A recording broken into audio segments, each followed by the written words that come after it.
Communiqué domestique. Monsieur Haricot a la profonde douleur d'annoncer à ses amis et connaissances la mort de son grand frère aîné, Monsieur Haricot, à l'hôpital de la cuisine. Ce communiqué est adressé à sa tante Fourchette, sa sœur Cuillère, son oncle Couteau, habitant toute la ville de la Vitrine, sans oublier son nièce et neveu O. Après autopsie faite par le docteur Lalangue, à présence de l'assistante médicale là-dedans, dans la salle d'opération, la bouche, où on lui a injecté de la salive. On a constaté que M. Haricot est mort d'une longue et pénible maladie de la préparation dans une soupe de 17 boîtes de tomates, d'un bidon d'huile de 5 litres et de 15 cuillerées de sel. Une messe de requiem sera célébrée à la cathédrale de l'estomac avec la participation de la chorale de vers, Amib, Ankylostome, Ascaris, Vipère. L'enterrement aura lieu au cimetière de la Toilette entre parenthèses WC. Le corps du défunt sera accompagné par le choral de mouches. Haricot, Haricot, Haricot. Prions le Très-Haut pour que son âme repose dans la fosse septique. Je vous remercie. Haricot, Haricot, Haricot, Haricot, Haricot.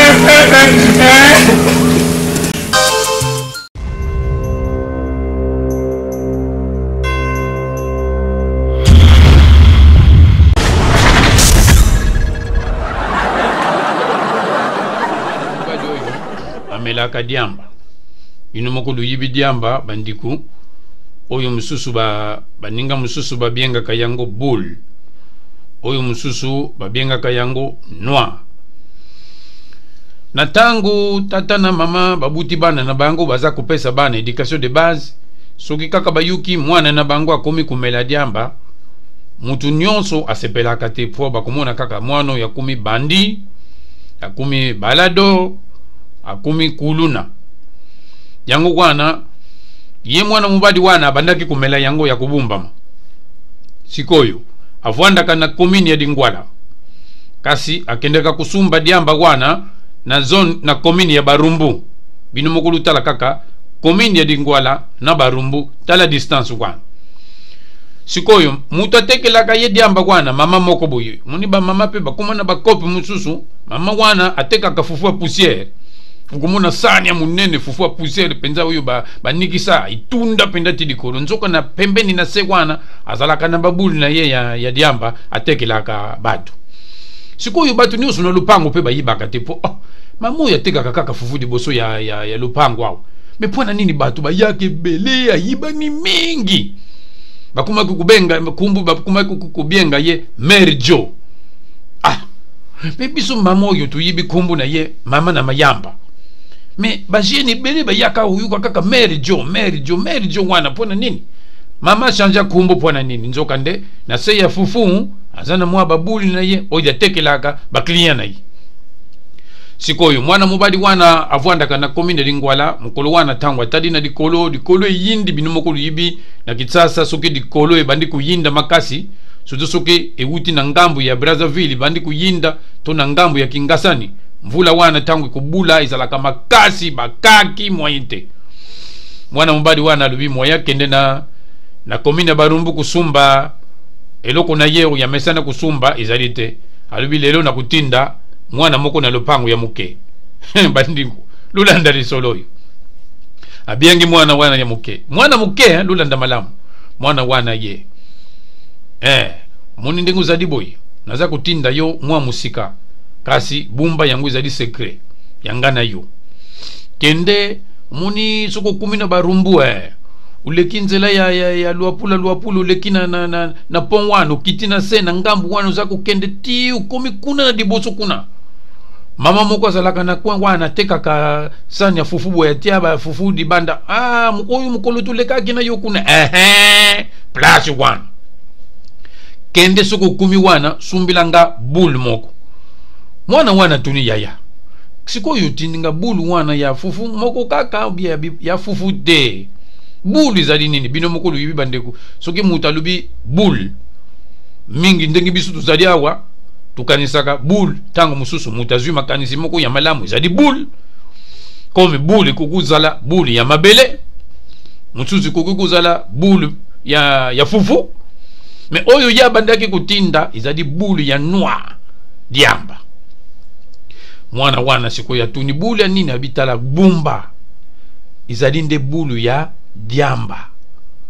kende kusumbilanga na kuzila yo kuyibisa bato lupangu te bima malembe wana pe bimi baninga azaku ya malembe alekina na nzila ya oya munene wana a traverser ye wana azaku ya malembe azui kwa rouge azaku kenda bimi kota luapula aleki pont ya luapula na commune de Kisasa ye wana azaku kenda abimi na barumbu tangwa kumi pemina lupangu wana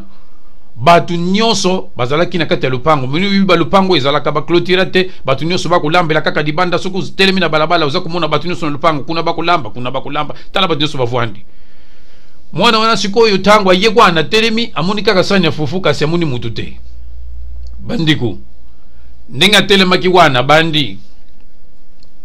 diambe yali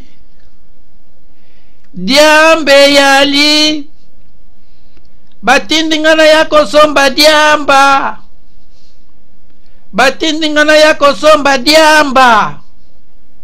diambe yali batu nyonso bavwandaki na lupango bandeko yo mukukumbu ya diamba kaka tango bakubimisa yango buye batu nyonso na lupango baza kulenga batata misusu bazalaki wana tata moko alubi mayamba lukota na ndako oyo makambo ya kulukila batu ndio mwana nanga fo bandi ye banda avwandaki wana kaka diambe yali batindingana yako somba diamba na ye mama wana teka kadiamba banda kota kina ndako akukuka disusu kubima di banda takende paya sani ne ye ya fufu izalaki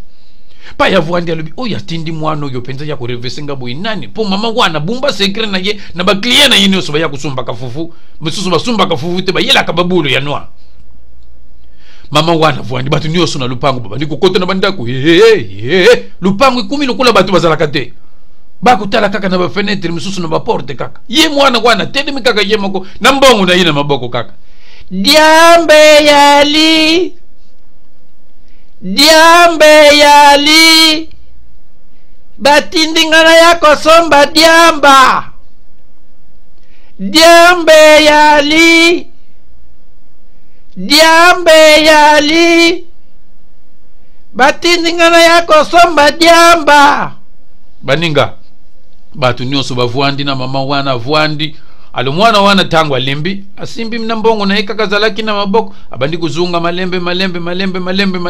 tangu akuzunga mwana wana nano 10 ndaku te mama wana bimika kambangu abandi na zone na komini ya barumbu wana mbangu endengu wana mbangwe mama wana za kukima mbangwe aleki mwana wana na nzila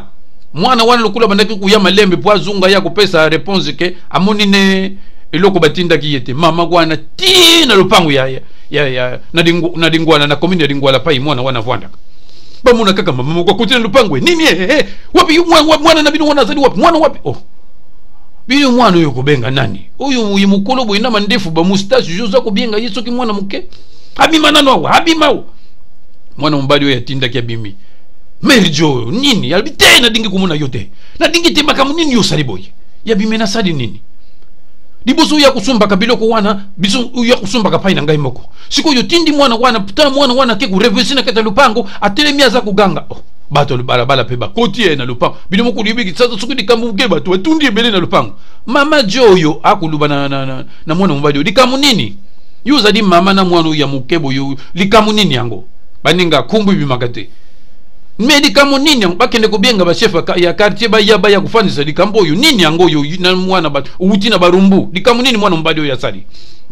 otem me yomuku izalaka ndengi wana te diboso yomuku mutu ya kusumba kayango siko yo ndengi no tindi mwana mutu ya kusumba nini yango wana utinda kaya kusumba akenda ka kusumba nini bandiko iza kubimate 10 mois difficile batu nyonso medikamu nini ote yomuku mutu ya kusumba kayango siko yo lelo pani lutindi mwana ya muke aya kuyugisa ngatsoni na kate lupango kuna pa batu nyonso mama nini yango iza kuluba makumbu te baninga umuni ndengi conseil na pesa ka baninga soko yibu kende kusumba biloko na yukwana ya sese kwana bilo mokulu yibi oyo soko te yango na papier sima upedisi moto iza kusala tete bambuma kwana babulu wana iza kusala tete yo moko kende kusumba kutinda mwana mukete muni mwana batu bandake ndaki kutelema na balabala bato lupango nyonso ukukanisa couvre feu lakini lupango mutu atamoko muna nakina kata lupango te batu nyonso no bandako pona nini mwana wana banda telema kaka diambe yali batindingana yako somba diamba yangu na pesa katodi baninga lufungula meso soko muni kaka mwana mukeye kutelema na balabala adingi kaka banda kuluba boy bino nyonso kwe